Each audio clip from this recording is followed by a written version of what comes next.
నమస్కారం. లక్ష్మి చెప్పే కథలకు స్వాగతం. వీణులతో వీక్షించటానికి సిద్ధం కండి. ప్రియ సఖులు, ఇప్పుడు మనం ప్రముఖ సీనియర్ రచయిత్రి శ్రీమతి డి కామేశ్వరి గారు రచించిన ఎదురీత అనే ఓ చక్కటి కథను విందామండి. ఈ కథ 1996 సంవత్సరంలో ఏప్రిల్ 31న వనిత పక్షపత్రికలో ప్రచురింపబడింది. ధాత ఉగాది కథల పోటీలో బహుమతి పొందిన కథ ఇది. ఇక కథ మొదలు పెట్టేస్తున్నానండి. రైలు దిగి ఇంటికొచ్చి స్నానం చేసి కాఫీ తాగుతూ ఉండగానే తల్లి చెప్పిన మాట విని ఆశ్చర్యపోయింది నిర్మల. తెల్లబోతూ అర్థం కానట్లు చూసింది. అసలు కూతురు ఇంట్లోకి అడుగు పెట్టగానే ఆ మాట చెప్పడానికి ఒగ్గపట్టుకుని ఎదురు చూసింది కమలమ్మ.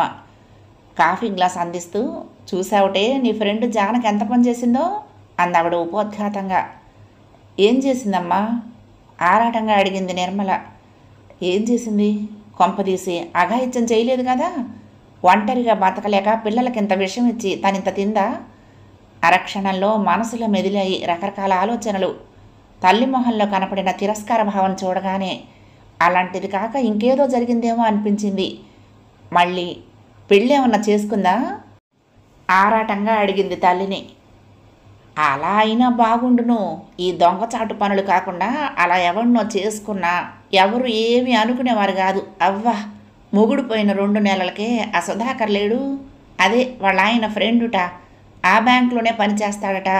వాడిని తెచ్చుకుని ఇంట్లోనే పెట్టుకుంది డైరెక్ట్గా. 4 నెలల నుంచి వాడితోనే ఉంటుంది తెలుసా అంది జానకమ్మ. చా, ఏమిటమ్మా ఆ మాటలు? నువ్వు కూడా అలా మాట్లాడతావేంటి? బాధగా అంది నిర్మల. నేను అనటం ఏమిటే, ఊరంతా చెప్పుకుంటున్నారు. అది చేసిన వెధవ పనికి అందరూ తిట్టిపోస్తున్నారే. వాళ్ళ ఫ్లాట్లో ఉంటారే మధుసూదనరావు గారు, ఆవిడంతా చెప్పుకొచ్చింది భాగవతం. మొగుడు పోయిన 2 నెలలకే వాడొచ్చి ఇంట్లో తిష్ట వేశాడట. భోజనము పడక అంతా ఇంట్లోనేట. నిప్పులేందే పొగరాదు.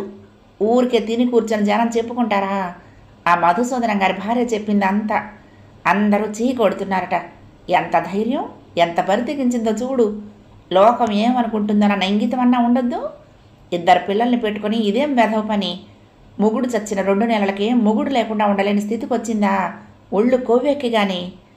కమలమ్మ తిరస్కారంగా అంది. నిర్మల ఆ మాటల్ని నమ్మలేకపోయింది. జానకి తనకు చిన్నప్పటి నుంచి స్నేహం, మనిషి మెతక, బీడియస్తురాలు, గట్టిగా తనకేం కావాలో కూడా చెప్పలేని పిరికి. అలాంటిది ఇంత తెగింపు ఆమెలో వచ్చిందంటే అపనమ్మకం అనిపించింది. స్కూల్ మాస్టర్ తండ్రికి 3వ ఆడపిల్లగా పుట్టిన ఆమెకు ఏ విషయంలోనూ ఛాయిస్ కానీ సొంత అభిప్రాయంగానే లేక, ఉన్నా చెల్లక, తండ్రి మెట్రిక్ చదువు ఆపేసి ఇంకా చదివించలేనంటే తలదించుకొని కన్నీళ్లు పెట్టుకుంది. 19 ఏళ్లకే బ్యాంకు గుమాస్తాతో పెళ్ళి తూతూ మంత్రంలా జరిపించేస్తే తలదించుకుని పుస్తకట్టించుకుని 10 ఏళ్ల కాపురంలో 2 పిల్లల తల్లి అయి ఉద్దికగా ఉన్న దాంట్లో తృప్తిగా బ్రతికే లోయర్ మిడిల్ క్లాస్ గృహిణి. బ్యాంకు లోన్ తీసుకుని ఊరికి అవతల కొత్తగా కట్టిన ఫ్లాట్లు చవకగా వస్తూ ఉంటే అప్పు చేసి చిన్న ఇల్లు కొనుక్కున్నారు. తమకంటూ ఓ ఇల్లు ఉండాలని లోన్ తీర్చుకుంటూ చాలా ఇబ్బందులు పడటం తెలుసు తనకి. ఇద్దరూ ఓ వయసు వాళ్ళైనా అంతస్తుల్లో తేడా ఉన్నా చిన్నప్పటి నుంచి మెట్రిక్ వరకు క్లాస్మేట్స్ కనుక జానకితో స్నేహం బాగానే ఉండేది. తను ఈ 10 ఏళ్లలో ఎంఏ చేసి పెళ్లి చేసుకొని విశాఖపట్నం వెళ్ళిపోయింది. అప్పుడప్పుడు పుట్టింటికి వచ్చినప్పుడు జానకిని కలిసేది. 6 నెలల క్రితం జానకి భర్త యాక్సిడెంట్లో పోతే అది ఏడ్చిన ఏడ్పుకి గుండెలు తరుక్కుపోయాయి.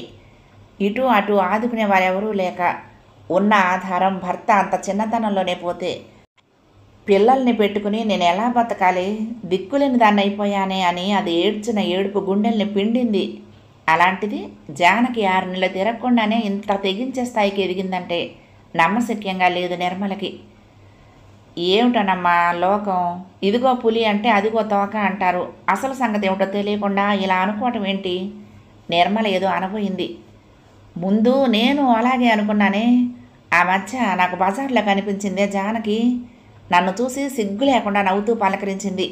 మనిషి శుభ్రంగా హాయిగా ఉంది, బొట్టు అది చక్కగా పెట్టుకుంది అంది జానకమ్మ. ఏంటమ్మా ఆ మాటలు? బొట్టు అందరూ పెట్టుకుంటున్నారు ఇప్పుడు. సర్లే, అది అలా ఉంచు. పిన్ని గారు బాగున్నారా? నిర్మల ఎప్పుడు వస్తుంది అంటూ మాట్లాడింది. నాకు లోపల లోపల మండిపోతుందేమో. నాకెందుకులే అని ఊరుకుందామనుకున్నా ఊరుకోలేకపోయాననుకో. మాటల్లో అడిగినట్టు ఫలానా మధుసూదనరావు గారు మీ ఫ్లాట్స్లోనే ఉంటారుగా, ఆవిడ చెప్తూ ఉంటుంది నీ కబుర్లు అన్న. అంతేనమ్మా, దాని మొహం మాడిపోయింది. తన సంగతి అంతా తెలిసిపోయింది అనుకుంది. ఆవిడ మీకు తెలుసా? ఆహా, నాకు తెలియదండి ఆ విషయం అంది నవ్వు మొహాన్ని పులుముకుని. ఏమిటి జానకి, ఇదేం బాగాలేదు. ఆవిడ నీ గురించి ఏమిటేమిటో చెప్పింది. నీవు నిర్మల వేరు కాదు నాకు. నీ గురించి ఇలాంటి మాటలు వినాల్సి వస్తుంది అనుకోలేదు అన్నాను నిష్ఠూరంగా. అప్పుడు మొహం మరింత మాడిపోయిందనుకో. ఏమిటి, ఏం చెప్పింది ఆవిడ? తెలియనట్టుగా అడిగింది నన్ను. అదే మీ ఇంట్లో ఎవరో సుధాకర్ అని ఉంటున్నాడు కదా. నేను నిష్కర్షగానే అడిగేశాను. అవునండి, ఉంటున్నాడు, నాకు పేయింగ్ గెస్ట్గా. అది కూడా అందరికీ బాధేనా అంది జానకి ఆవేశంగా. పేయింగ్ గెస్టుట, మంచి పేరే పెట్టింది. చేస్తున్న వెధవ పనికి. వయసులో ఉన్న మనిషి ఇంకోడిని తీసుకొచ్చి ఇంట్లో పెట్టుకుంటుందా? లోకం హర్షిస్తుందా? ఆ మాత్రం ఇంగితం ఉండొద్దు అంది కమలమ్మ. అమ్మ, నిజంగానే పేయింగ్ గెస్ట్గానే తీసుకుందేమో. మొగుడు పోయాడు, డబ్బు కోసం పెట్టుకుందేమో. జానకి గురించి ఇంకేమీ ఆలోచించలేక అంది నిర్మల. ఊరుకోవే, దానికి నీ వత్తాసు. సిగ్గు లేకపోతే సరి. పేయింగ్ గెస్ట్ కావలిస్తే ఏ ఆడవాళ్ళను తీసుకోవచ్చు కదా. మొగుడు స్నేహితుడిని, అదీగాక పెళ్లి కాని వాడిని ఇంట్లో పెట్టుకుంటుందా? కమలమ్మ కోపంగా అంది. అలా అడిగానని మొహం తిప్పుకొని విసవిస వెళ్ళిపోయింది తెలుసా అందావిడ. ఏంటోనమ్మా, జానకి అలాంటిది కాదనిపిస్తుంది నాకు. నిజాలు తెలుసుకోకుండా అందరిలా మనము మాట్లాడటం బాగోలేదు. నీకు మాత్రం తెలియదా దాని గురించి చిన్నప్పటి నుంచి? తెలుసు గనకే బాధ. తెలుసున్న పిల్ల గనకే ఏమిటిది చా అనిపిస్తోంది. లోకంలో జరిగేవన్నీ మనం పట్టించుకుంటావా? తెలిసింది కాబట్టే చాచా అంటున్నాను. మనసులో దాచుకున్న ఆ మాట చెప్పేసి బరువు దించుకున్నట్టు ఆవిడ వంటింట్లోకి వెళ్ళిపోయింది. జానకితో మాట్లాడగానే ఓ నిర్ణయానికి రాదలుచుకోలేదు నిర్మల. తలుపు తీసి నిర్మలను చూడగానే జానకి మొహంలోకి ఒక్కసారిగా వెలుగొచ్చింది. నిరు అంది ఆనందంగా. అంతలోనే మబ్బులు కమ్మిన సూర్యుడిలా ముఖం నల్లబడింది. రా లోపలికి, చాలా రోజులైందే ఈసారి వచ్చి అంది మామూలుగా ఉండటానికి ప్రయత్నిస్తూ. చాలా రోజులేమిటి, 6 నెలలు అయ్యింది. అది సరే, ఎలా ఉన్నావు, ఏం చేస్తున్నావు? బ్యాంకులో ఉద్యోగం ఇచ్చారా? అటు ఉద్యోగం, ఇటు ఒంటరిగా పిల్లలతో అడ్జస్ట్ అయి ఉంటావు ఈ పాటికి అంటూ కూర్చుంది నిర్మల చుట్టూ చూస్తూ. 2 బెడ్రూముల ఫ్లాట్ అది. 1 బెడ్రూమ్ తాళం వేసింది. ఆదివారం. ఆ సుధాకర్ ఇంట్లో లేడు కాబోలు అనుకుంది నిర్మల. ఏదో ఉన్నాను, బతుకు ఈడ్చాలి కదా. పిల్లల కోసమైనా బతకక తప్పదు కదా. ఇప్పుడిప్పుడే పరిస్థితులతో అడ్జస్ట్ అవ్వగలిగే మనస్థైర్యం వచ్చింది. భగవంతుడే ఆ ధైర్యం ఇస్తాడేమో విషాదంగా అంది జానకి.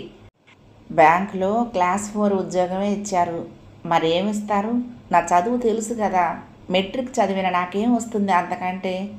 ఏదో ఈ కొత్త రూల్స్ పుణ్యమా అని భార్యలకి లేదా డిపెండెంట్స్కి ఇస్తున్నారు కనుక బతికిపోతున్నావు నాలాంటి వాళ్ళం.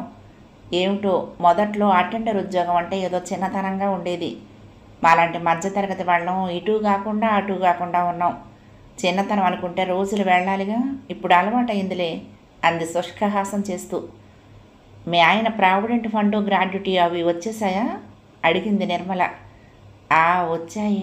ఏమాత్రం గనుక పట్టుమని 10 ఏళ్ళు. అందులో 2 ఏళ్ళు మొదట్లో ఎక్కడో చేశారు. ఈ 8 ఏళ్లది ఏమాత్రం వస్తుంది? అందులో కొంత లోనుగా ఇంటి కోసం తీసుకున్నారు కదా. ఏదో వచ్చింది, కాస్త అప్పుగా చెల్లు కట్టాను. ఏదో పాప మా సుధాకర్ ఉండి ఆ పనులన్నీ చేసి పెట్టారు కనుక, కానీ లేకపోతే నా వల్ల అయ్యేది కాదు అంది. సుధాకర్ పేరు మాటల్లో రావడంతో సుధాకర్ గురించి అడగటానికి ఇదే సమయం అనిపించింది నిర్మలకి. జానకి, నేను ఒక మాట అడిగితే ఏమనుకోవు కదా నిర్మల సందేహంగా అంది. జానకి అదోలా నవ్వింది. నాకు తెలుసు నువ్వేం అడుగుతావో. సుధాకర్ గురించేనా నీ ప్రశ్న? అడుగు. అందరిలా నువ్వు అను. ఎవడినో ఇంట్లో తెచ్చిపెట్టుకుని కులుకుతున్నావా అని అడుగు. మొగుడు పోయిన 2 నెలలకే మరొక మగాడి పొందు కావలసి వచ్చింది అని మొహాన ఉమ్మేయటానికే వచ్చుంటావు. అడుగు నిర్మల, ఏం అడగదలుచుకున్నావో మహారాణిలా అడుగు. ఈ 4 నెలల నుంచి అందరి మాటలు విని బాధపడే స్టేజ్ నుంచి దాటిపోయాను. మరి ఏం పర్వాలేదు, అడుగు వ్యంగ్యంగా మొదలుపెట్టి ఆవేశంతో ముగించింది. జానకి మొహం ఎర్రబడి కళ్ళల్లో నీళ్లు తిరిగాయి. జానకి నిర్మల దెబ్బతిన్నట్టుగా చూసింది. జానకి, ఈ మాటలన్నీ నేను నమ్మాననుకుంటున్నావా? నమ్మలేక అసలు సంగతి నిన్నే అడగాలని వచ్చాను. ఆ నోట వినటం కంటే నీ ద్వారా వినటమే నయం అనుకుని వచ్చాను. నిన్ను అడిగే అధికారం లేదనుకో, అయినా స్నేహితురాలు అనుకుంటే చెప్పాలనుకుంటే చెప్పు అంది. నిర్మల, ఈ 6 నెలలుగా నేను పడిన వేదన చెప్పుకోవటానికి నువ్వు తప్ప నాకు ఇంకెవరున్నారు? కానీ నిజంగా నేనేం పాపం చేయలేదు అంటే నువ్వు నమ్ముతావా? నా పిల్లల మీద ఒట్టేసి చెప్తున్నాను అంటే నమ్మాలి నువ్వు. కళ్ళు తుడుచుకుంటూ గద్గదికంగా అంది. ఛా ఊరుకో జానీ, నాకు తెలుసు ఇవేవో పుకార్లని. మా అమ్మతోనూ అదే అన్నాను. నిర్మల ఓదార్పుగా అంది. అవును, ఆఖరికి మీ అమ్మగారు కూడా మొఖానే అడిగేశారు నిర్మల. సుధాకర్ ఆయనకు స్నేహితుడే, నాకు తోడ పుట్టిన వాడితో సమానం. నిజంగా నా కష్టకాలంలో అన్ని విధాలా అతను ఆదుకున్నాడే. ఆయన పోయాక ఆఫీసు డబ్బులు రావటానికి, నాకు ఉద్యోగం రావటానికి ఎంత తిరిగి చేశాడో అతని రుణం తీర్చుకోలేనిదనుకో. అది సరే జానీ, ఈ గొడవేమిటి? ఇంట్లో ఎందుకు ఉంటున్నాడు అతను? నలుగురు 4 విధాలు అనుకునే అవకాశం. చెప్తా ఉండు నిర్మల. నీకు తెలుసా, నాకు అటు ఇటు ఈ సమయంలో ఆదుకునేవారెవరూ లేరని. అటు నాన్నగారు పోయారు, ఇటు మామగారు అత్తగారు ఉన్నవాళ్ళకే దిక్కులేక పెద్ద కొడుకు ఇంట్లో ఉంటున్నారు. ఇంకా ఈ పిల్లలిద్దరిని పెట్టుకునే బతుకు ఏడ్చాలి అనుకుంటే భవిష్యత్తు భూతంలా భయపెట్టి 2 నెలలు కుళ్ళి ఏడ్చాను. ఆ సమయంలో దేవుడే పంపినట్లు పాపం సుధాకర్ కేవలం ఆయన స్నేహితుడిగా నా మీద సానుభూతితో సాయం చేశాడు. ఉద్యోగం ఏదో ఇప్పించారు. ఆ డబ్బుతో ఒకటొకటిగా రోజులు వెళ్ళదీయొచ్చు. ఆయన ఉండగా లోన్ తీసుకుని ఈ ఫ్లాట్ తీసుకున్నాం కదా. నెల దీనికి 1500 లోన్ కట్టాలి. వచ్చే ఆ జీతం తిండికే సరిపోతుంది. ఈ అప్పు ఎలా తీర్చను? లేకపోతే ఇల్లు వదులుకోవాలి. వదిలితే ఈ నీడ కూడా లేకపోతే ఒక్క గదికే 700-800 అద్దెలు పోసి అద్దింట్లో బతకాలి. ఇల్లు పోతే మళ్ళీ జన్మలో కొనటం నా వల్ల అయ్యే పనా? ఏం చెయ్యాలి భగవంతుడా అన్న దిగులుతో ఉన్న నాకు సుధాకర్ దారి చూపించాడు. అతడు బ్యాచిలర్. ఏదో రూమ్ తీసుకుని హోటల్లో భోంచేస్తున్నాడు. ఇంట్లో 2 బెడ్రూమ్లు ఉన్నాయి కనుక అటాచ్డ్ ఉన్న బెడ్రూమ్ అద్దెకు తాను ఉంటానన్నాడు. ఎలాగూ ఇంట్లో ఉంటాడు కనుక భోజనం అది కూడా ఇక్కడే తింటూ పేయింగ్ గెస్ట్గా ఉండి మొత్తం 1500 ఆ లోన్కు తను డబ్బు కట్టేస్తానన్నాడు. చెప్పింది. పేయింగ్ గెస్ట్గా కావాలంటే పోనీ ఎవరినైనా ఆడవాళ్ళని పెట్టుకుంటే ఈ మాట వచ్చేది కాదు కదా. నిర్మల మధ్యలోనే అడ్డుపడింది. నిర్మల, నిజం చెప్పనా, అసలు సుధాకర్ ఆ మాట అనగానే ఆనందంతో అంత దూరం ఆలోచించలేదు. అసలు లోకం ఏమనుకుంటుందోనన్న ఆలోచన కూడా రాలేదు. నా ప్రాబ్లం సాల్వ్ అయిపోయింది, ఇల్లు నాకుంటుంది అన్న సంతోషంతో అతని ప్రపోజల్కు ఎగిరి గంతేసినట్లు ఒప్పేసుకున్నాను. పాపం సుధాకర్ కూడా నాకేదో సాయం చేస్తున్నాడు అనుకున్నాడే కానీ ఇలాంటి మాటలు వినాల్సి వస్తుందని అతను అనుకోలేదు. నీరు, నిజంగా సుధాకర్ నాకు తమ్ముడిలాగే ఉన్నాడే. ప్రతిదానికి నాకు సాయంగా ఉంటాడు. నా అన్నదమ్ములు నేను చచ్చానో బతికానో కూడా పట్టించుకోలేదు. ఎలక్ట్రిసిటీ బిల్లు కట్టడం, లోన్ కట్టడం, పిల్లలకి ఏదైనా కావలిస్తే అన్నింట్లో ఇంటి మనిషిలా ఉన్నాడు. అలాంటి అతని గురించి లోకం ఏదో అనుకుంటుంది అన్నది కూడా 2 నెలల వరకు నాకు అర్థం కాలేదు. వ్యధగా అంది జానకి. అసలు ఇదంతా ఎలా మొదలైంది? ఈ అపవాదు ఎవరు ఆరంభించారు? అడిగింది నిర్మల. ఎవరు ఆరంభిస్తారు? ఇరుగు పొరుగు. అందులోనూ ఈ ఫ్లాట్స్ లైఫ్లో మన ఇంట్లో ఏం జరిగేది అందరికీ తెలుస్తుంది. ఎవరు వచ్చేది ఎవరు పోయేది అందరికీ అన్నీ కనిపిస్తూనే ఉంటాయి. గట్టిగా మాట్లాడుకున్నా వినిపిస్తాయి. ఈ అబ్బాయి ఎవరు అంటూ ఆరాలు మొదలుపెట్టారు. నేను తెలివి తక్కువగా ఏదో కజిన్ బ్రదర్ అనేదో చెప్పకుండా మా వారి స్నేహితుడు అంటూ చెప్పాను. అదేమిటి ఇక్కడే ఉంటాడా, ఇక్కడే పడుకుంటాడా లాంటి వ్యంగ్యపు విసురులతో ఆరంభించినా తెలుసుకోలేని మొద్దును అనుకో. వీళ్ళు వాళ్ళు చెవులు కొరుక్కోవటం, పని మనిషి వీళ్ళు ఇలా అన్నారు వాళ్ళు ఇలా అన్నారు అంటూ కబుర్లు మోసుకొచ్చేది.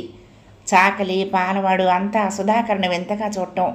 కొన్నాళ్లకు ఎదురింటి ఆవిడ పక్కింటి ఆవిడ అంతవరకు నా మీద జాలి సానుభూతి కురిపించిన వాళ్ళు నా మొహం మీద తలుపు వేయటం, పలకరించినా తిరస్కారంగా వెళ్ళిపోవటం, పిల్లల్ని కూడా మా పిల్లలతో కలవనియ్యకపోవటం లాంటి సాధింపు చర్యలు ఆరంభించారు. మొత్తం ఉన్న 15 ఏళ్ల వాళ్ళు నేను పబ్లిక్గా మొగుడు చచ్చిన 2 నెలలకు బరి తెగించి మొగాడి కోసం కరువాచినట్టు ఎవరినో పెట్టుకుని కులుగుతున్నానంటూ తేల్చేశారు. బాధపడుతూ అంది. నువ్వు ఉన్న సంగతి చెప్పకపోయావా? ఎందుకు చెప్పలేదు? డైరెక్ట్గా అడిగిన వారికి అడగని వారికి పేయింగ్ గెస్ట్గా ఉంటున్నట్లు చెప్పాను. ఎగతాళిగా మంచి పేరు దొరికింది, భలే సదుపాయమే, అన్నింటికి సరిపోయే పేయింగ్ గెస్టులు ఎంతమందికి దొరుకుతారు లాంటి మాటలు పిల్లి మీద ఎలుక మీద పెట్టి వాళ్ళల్లో వాళ్ళు అనుకోవటం, నేను వినేట్టు అనటం, నేను బయట కనిపిస్తే చాలు మొహాన తలుపులు దడాలను వేయటం, మూతి తిప్పుకోవటం, తిరస్కారంగా చూడటం. అబ్బా నిర్మల, లోకమంతా నా మీద పగపట్టినట్టు ఎందుకు ప్రవర్తిస్తారు? నా బతుకు నన్ను బతకనీయకుండా నన్ను ఎందుకు ఇలా మాటలతో చిత్రవద చేస్తారు? మొగుడు చచ్చిన ఓ స్త్రీ మీద సానుభూతి లేకపోగా ఈ మాటలు. జానకి గొంతు రుద్ధమైంది. సుధాకర్కి ఇదంతా తెలుసా? అతనేమంటాడు? అంది నిర్మల. అతనికి ముందు కొన్నాళ్ళు తెలియదు. ఈ బిల్డింగ్ అసోసియేషన్ ప్రెసిడెంటు, సెక్రటరీ ఒకరోజు అతన్ని పిలిచి, ఇవి సంసారులుండే కొంపలు, మీరు ఇలా బరి తెగించిపోతే ఎలా అన్నట్టు మాట్లాడారట. పాపం సుధాకర్కి అర్థం కాక బిత్తరపోయాడట. అంతకుముందు జరిగిన విషయాలు అతనికి ఎలా చెప్పాలో అర్థం కాక నేను చెప్పలేదు. ఆ రోజు పాపం అతను అవమానంతో సిగ్గుతో తాళెత్తలేకపోయాడు. వదిన గారు, ఏమిటండి ఇది? వీళ్ళు మనుషులేనా? ఓ స్త్రీ పురుషుడు కలిసి ఓ ఇంట్లో ఉంటే ఓ నీచ బంధం తప్ప వీళ్ళకేం తట్టదా? మీరెన్నాళ్ళు నాకెందుకు చెప్పలేదు అన్నాడు. అంతా విన్నాక అతనికి కోపం వచ్చి, ఇది మా పర్సనల్ మ్యాటర్, నేనెందుకున్నానో ఆవిడ నన్నెందుకు ఉంచుకుందో అడిగే హక్కు మీకు లేదు. మీ ఇంట్లో ఎవరుంటున్నారో ఎవరు వెళ్తున్నారో మేము అడిగామా అంటూ దులిపేసి వచ్చాడట. ఆ రోజు నుంచి సూటిపోటి మాటలు మరింత ఎక్కువయ్యాయి. ఇది వరకు ఇండైరెక్ట్గా అనేవాళ్ళు, డైరెక్ట్గానే సిగ్గు లజ్జ విడిచేసిన వాళ్ళకి ఏం చెప్పలేము, బరి తెగించిన వాళ్ళకి ఏం చెప్తాము అంటం మొదలుపెట్టారు కసిగా. పోనీ సుధాకర్ని పంపించేసి ఇంకెవరినన్నా? నిర్మల మాట పూర్తి కాలేదు. నిర్మల, నువ్వు అలాగే అంటావా? కోపంగా చూసింది జానకి. ఈ వెధవ జనం కోసం, ఈ కాకుల కోసం నా తోడును వదులుకోవాలా? మొదట్లో బెంబేలు పడిపోయాను, ఏడ్చుకునేదాన్ని, కుమిలిపోయేదాన్ని. వీళ్ళ మాటలు విని నాలో ఏదో తెగింపు వచ్చేసింది. అనుకొని వెధవల్ని నేనెందుకు కేర్ చేయాలి అని పంతం వస్తుంది అంది. అవుననుకో, కానీ జనం మధ్య ఉండాల్సిన వాళ్ళం. నీకు పిల్లలున్నారు. ఇలాంటి చెడ్డ పేరు వస్తే రేపు వాళ్ళ పెళ్ళిళ్ళు, సమాజంలో ఉంటూ ఎదిరించి బతకటము కష్టమే. మనుషులకు కనిపించేదే నిజమని నమ్ముతారు. న్యాయానికి కళ్ళు లేనట్టే సమాజానికి కళ్ళు తప్ప చెవులుండవు. నిర్మల మాటలకు అడ్డుస్తూ, అయితే ఏం చేయమంటావు? సుధాకర్ని పంపించేసి అవస్థ పడమంటావా? ఎవరి కోసమో నా స్వలాభం వదులుకోవాలా? వీళ్ల ముందు తప్పు చేయకపోయినా తలదించుకోవాలా? ఈ అన్నవాళ్ళంతా రేపు నాకు సాయం చేస్తారా? అడిగింది జానకి. నిర్మల ఆలోచనలో పడింది.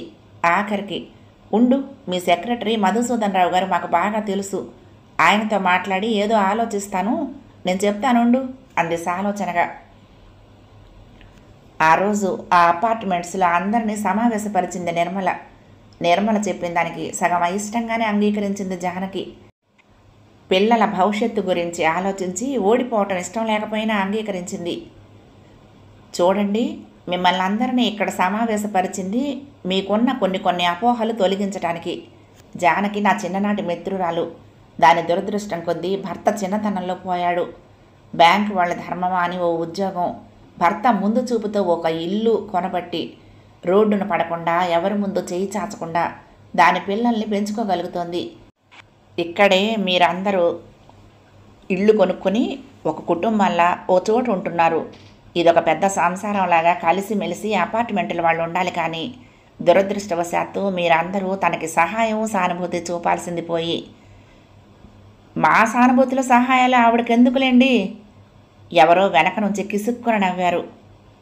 అదేనండి, ఈరోజు మీ అందరి అపోహలు తొలగించాలనే మీ అందరినీ రమ్మన్నాను. డబ్బు అవసరం కోసం సొంత సోదరుడు లాంటి సుధాకర్ని ఇంట్లో పేయింగ్ గెస్ట్గా పెట్టుకుంది తను అంది నిర్మల. నన్ను పెట్టుకుంటే ఉండనన్నానా? ఏ యువకుడో వెనక నుంచి చిలిపిగా అన్నాడు. అంతా నవ్వారు.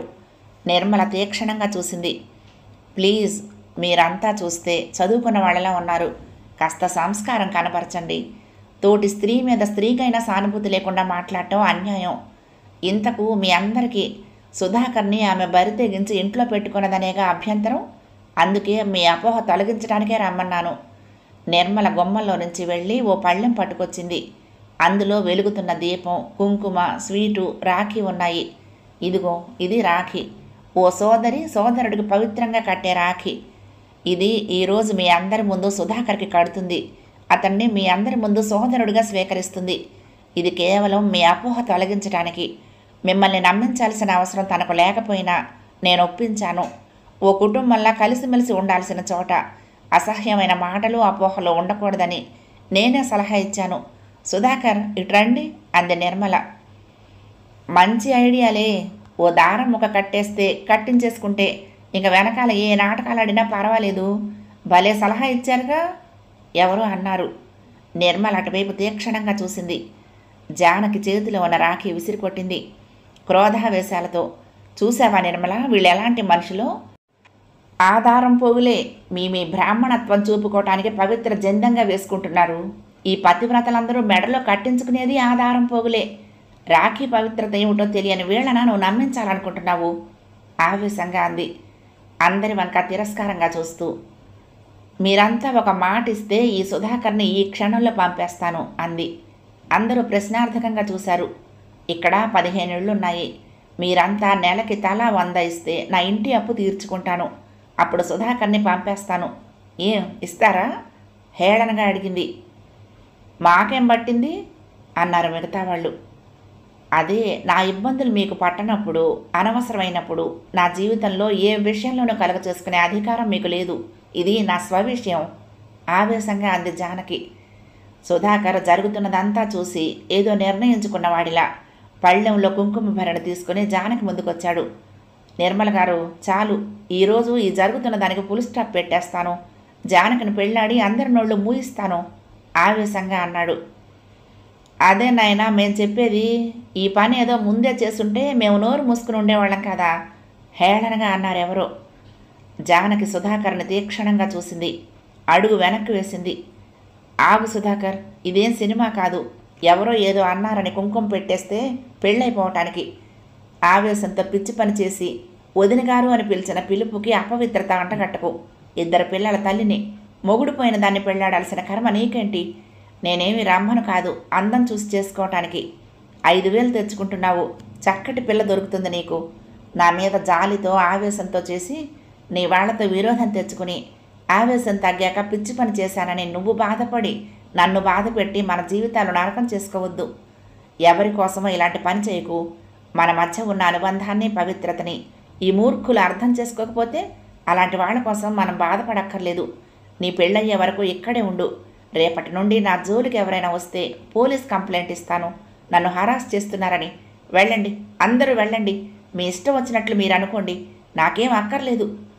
జానకి ఆవేశంగా అందరినీ దులిపేసి విసవిస వెళ్ళిపోయింది. అమాయకురాలు ఎలా బతుకుతుందో అన్న జానకి. అట్టే చదువుకొని జానకి ఎంత ధైర్యం వచ్చింది? నీటి ప్రవాహంలో పడిన వారికి నీటికి ఎదురు ఇదే ధైర్యం, సాహసం వస్తాయి కాబోలు. గదిలో పెట్టి కొడితే పిల్లి కూడా పూలవుతుందంటే ఇదేనేమో. ఈ సమాజాన్ని ఎదిరించి బతకాలంటే మొండి ధైర్యం, తెగింపు ఉండాలి జానకి లాంటి నిస్సహాయులకి. అది పరిస్థితులు కల్పిస్తాయేమో అనిపించింది నిర్మలకి. కథ సమాప్తం. ప్రియ సఖులు, ఈ కథ మీకు నచ్చితే తప్పకుండా లైక్ చేయండి, షేర్ చేయండి, కామెంట్ చేయండి, సబ్స్క్రైబ్ చేసుకుని నన్ను ఎంకరేజ్ చేయండి. ఉంటానండి. ప్రేమతో లక్ష్మి. కృష్ణా తీరం దుర్గమ్మ సన్నిధానం. నమస్తే.